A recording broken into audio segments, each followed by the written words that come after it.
Welcome back to Channel 5 News at noon. We're starting with a live look outside in McAllen this afternoon. We've seen some sunshine, but now the clouds are a little bit thick out there in the sky, but we could see a little bit more sunshine as the day goes on. Traffic at this hour at the corner of Jackson and Nolana looks pretty smooth, so we're not expecting any big delays out there for lunchtime other than everyone rushing to get to food.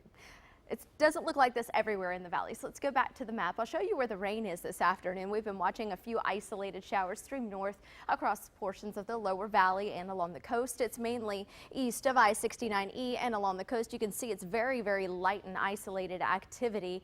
Nothing big is expected, but what it has been more so than wet is windy, okay? We have wind speeds right now out of the south-southeast, anywhere between about 6 miles per hour up to 24 miles per hour in the lower valley, and along the coast we've actually had wind gusts up in the upper 20s and even the 30-mile-per-hour range. Now you'll notice in the upper valley that's not really the case. The lighter winds, and they're also coming from a different direction.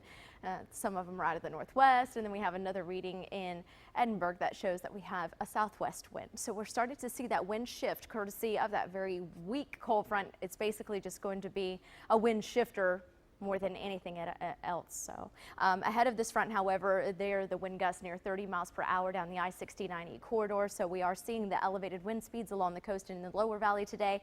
That is going to remain the same. And now when we look at the water vapor imagery, this shows how much moisture is in our atmosphere in terms of blue, and you can see that it is flowing into the valley, and that's going to keep a good amount of cloud cover overhead. But as far as rain, when we zoom out, you can really see the bigger picture across Texas. The showers and thunderstorms continue to exit the state to the north and east. A lot of this heavy stuff has remained to our north, and across central and even the southeastern United States is where this rain is going as this system lifts to the north and east.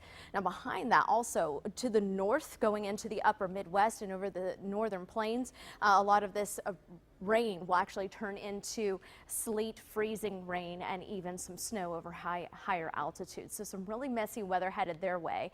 Back at home, the only thing that we're going to deal with is the above average warmth today and the breeziness in the lower valley. A cold front will arrive midweek, and that will bring a slight cool down. Nothing big, but enough to warrant a jacket during the daytime, and even carrying the umbrella will be necessary just because we will have isolated to scattered showers in the forecast starting tonight going into about Thursday. It looks like by the time we roll into the weekend, it will be dry, but we do have a second cold front that'll bring another temperature dip. I'll show you that in just a few minutes. Looking at the high resolution future track model, we put the clock in motion at noon. It keeps a few showers in the lower valley and along the coast, but then for the rest of the valley, we're dry. Overnight, the clouds will thicken back up again once they thin out a little bit this afternoon. We could have a few isolated showers overnight and into tomorrow. I think the better chance is going to be for the mid and lower valley. Can't rule out something possibly for the upper valley, but it looks like the better chance for rain across the valley is going to occur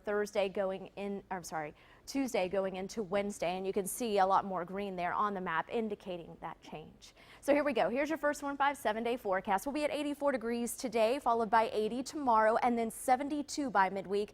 Mainly cloudy skies there with those showers around, and that's your temperature dip, okay? It's very short-lived. We'll be back into the upper 70s by Thursday, even the low and upper 80s as we head into the weekend.